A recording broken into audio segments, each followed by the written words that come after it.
I'm sure you've seen those promotions where a big name expert is sending tons of emails. They're getting friends and colleagues to email all at the same time. There's lots of moving parts. There's lots of resources coming at you over a week to two. And you think to yourself, wow, like, so that's what it takes to get people to buy my program. And maybe you think, okay, well, I'll try and replicate that. I'll do a launch, or your marketing advisor saying, do a launch. And maybe it goes great. Or maybe, like a lot of people, you end up feeling like it's a lot of work and you're not really sure the results are worth it. Hey, it's Melanie Benson here, your authority amplifier. And I want to talk about maybe another way that's not so complicated, not so overwhelming, that can deliver a better result over the long term. Something that's more sustainable, something that you can turn up or turn down as much as you want, and continue to fill your programs and attract great clients, even 4- and 5-figure clients. And I think one of the keys with launches is that the idea is that we're able to collaborate and collectively source a big audience of people who want whatever that thing is that the expert is offering. And it's a really valid strategy. Like, I'm not saying it doesn't work. It does. That's why people keep doing it. I'm just saying it's not for everyone, because there is a lot to those launches. And my premise here is, what if you could tap into those same audiences without all of those moving parts that overwhelm you, and without having to pay these really big joint venture affiliate commissions to the people that enroll for you? Because that's really the bottom line in those partnership arrangements. The people that are promoting, when somebody signs up under them, they're getting a pretty big revenue commission, and sometimes even winning contests. A lot of moving parts. So what I'd like to suggest is how you can use being a guest expert on other people's podcasts if that strategy is not for you, because it's not for everybody. I don't really do them either. I mean, I do some mini versions of that from time to time, but I really like the guest expert energy. So what I want to share with you is a bit of what I teach in the guest expert system.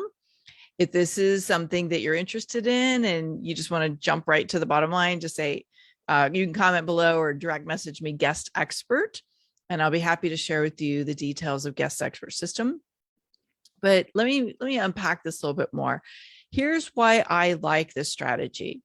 So the idea in a joint venture model like that, where everybody's promoting somebody's program all at once, is, again, you're kind of co-sourcing a hungry audience for the offer.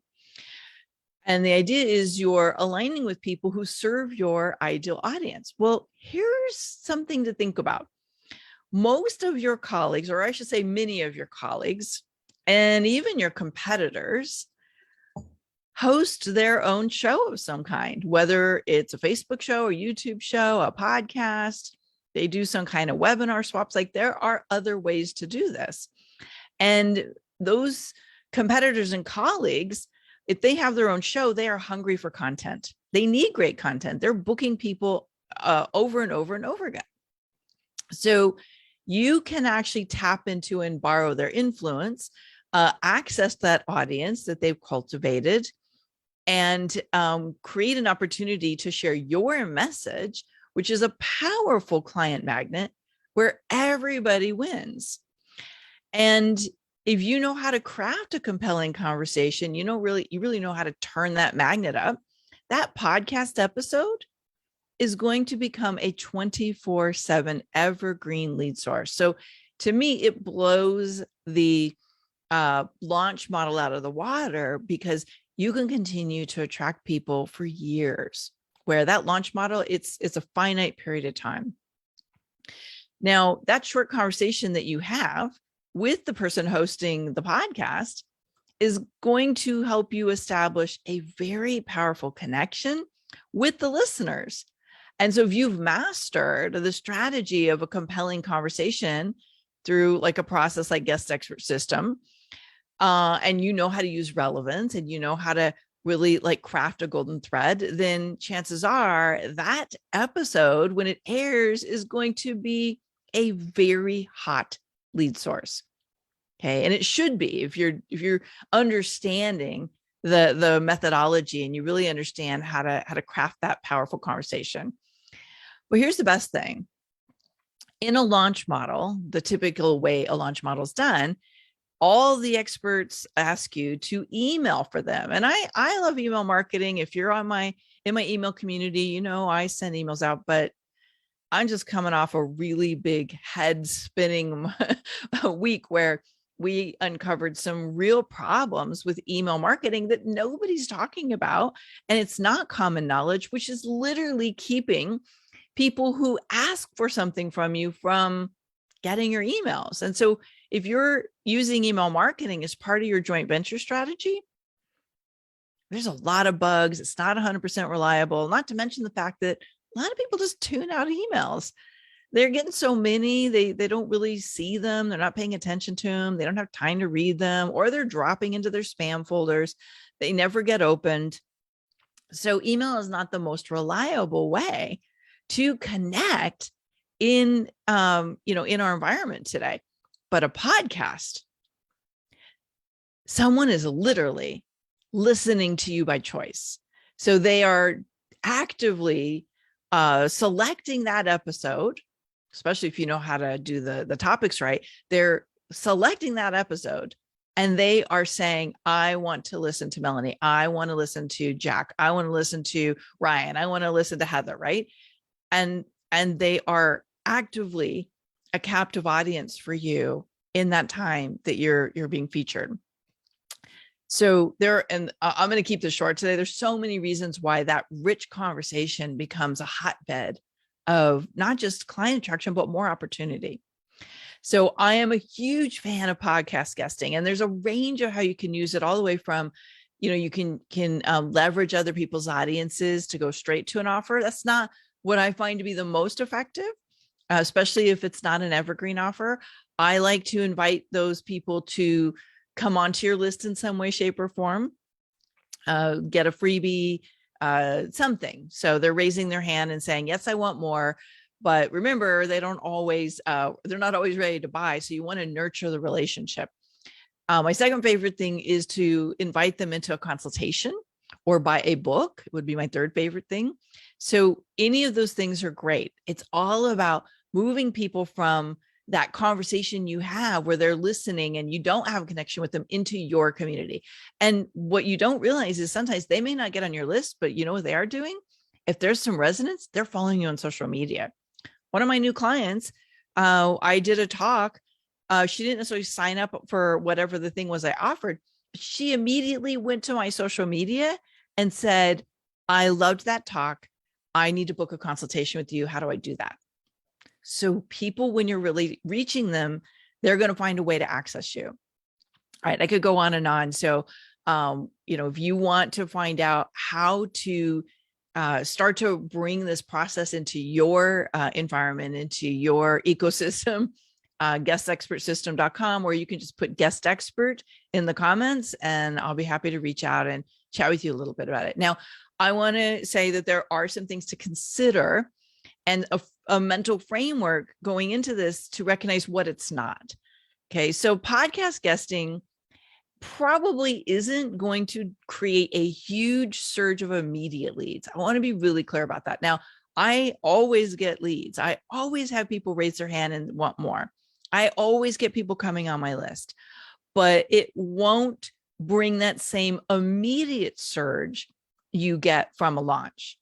And it is a different strategy. It is a long game. It's about building an audience. It's about turning on an evergreen lead source. So the thing about the podcast episodes is I continue to get leads for a very, very long time. So it's not a one-off situation. And I like that even more because I'm literally turning on a long-term referral source without anybody having to do anything once it airs. The second thing is you need to be discerning about your guesting system, your process. You don't need to be on every podcast. You don't need to like share everything you know. Like there's a way of shaping the conversation so that it's super compelling. There's a way of making sure that you're on the right podcast with your best chance, because I do want you to get a return on investment when you do this. And it's not like winging it or throwing a bunch of stuff at the wall to see what sticks. Like there is a very powerful way to structure it so your return on investment chances go up.